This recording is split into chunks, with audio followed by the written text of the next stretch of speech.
We are a daughter-father artist team who make and sell our own nightlights. Today's story is about why nightlights.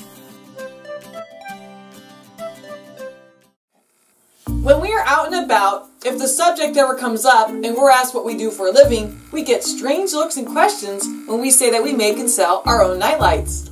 Our customers say that our nightlights are well-made, functional works of art, but people who have never seen them look very puzzled when we say that we make nightlights. We get comments like, "That's an odd sort of business. Why nightlights? We don't have kids, so we don't really look at nightlights. Why nightlights?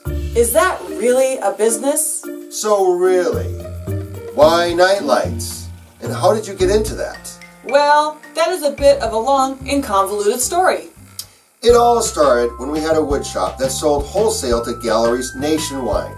I designed and made many different types of products, from high-end jewelry boxes to motorized custom home entertainment systems. We also had retail locations, and one of them was just a small cart at a local outdoor mall in Newport Beach, California.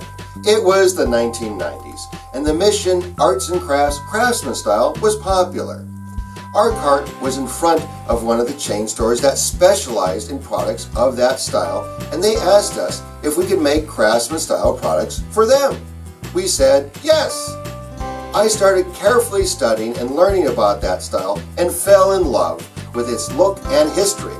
I learned how to design and manufacture products in the Craftsman style using modern tools. Years later, and after selling the wood shop, my older sister Christine, my dad, and I were selling all of our art at the Laguna Beach Winter Sawdust Art Festival in a booth that we had built from the ground up. For fun, we started making all different types of art. It was a crazy mishmash of all of our styles. Remembering the old Craftsman style from the wood shop, I made a simple four-sided lamp that displayed 4 of my images. Surprisingly, they sold very well. Customers said that it was something they hadn't seen before and looked great in their homes.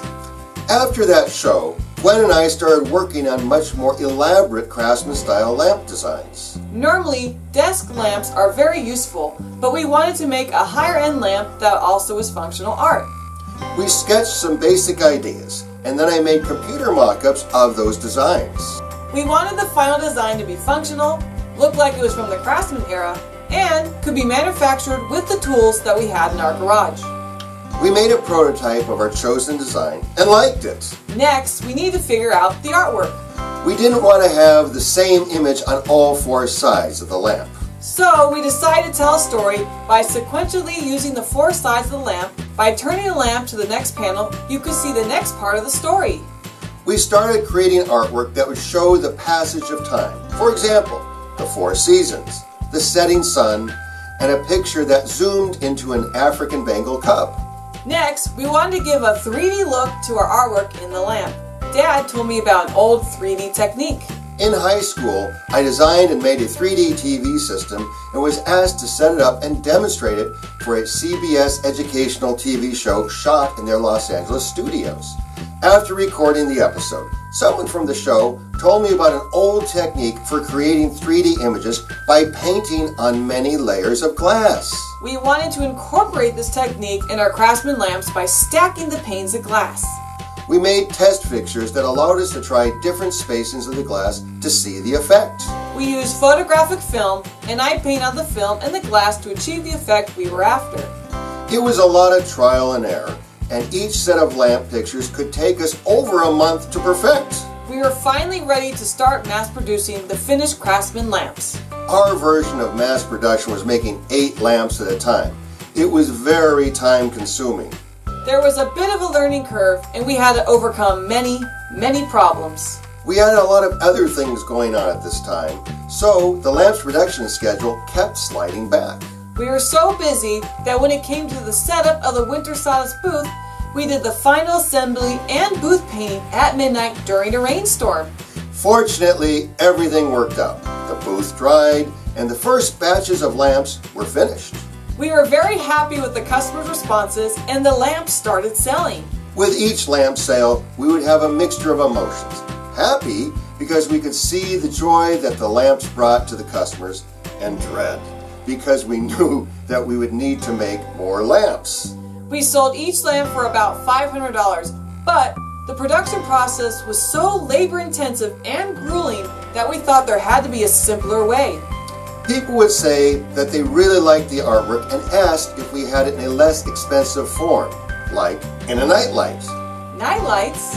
We had never even thought about making nightlights. Our first thought was that nightlights are just for kids. Why would we make nightlights? That would be an odd business. But as we went from show to show with the lamps, more and more people kept requesting nightlights. We were really burning out on making the Craftsman lamps and other new lamps that we had introduced. So we started making designs and prototypes for many styles of nightlights.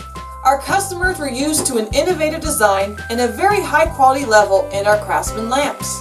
So we wanted to bring the same innovative designs and high quality level to the new nightlights. The next year, we introduced the new nightlights along with our Craftsman and other lamps. The nightlights were a hit.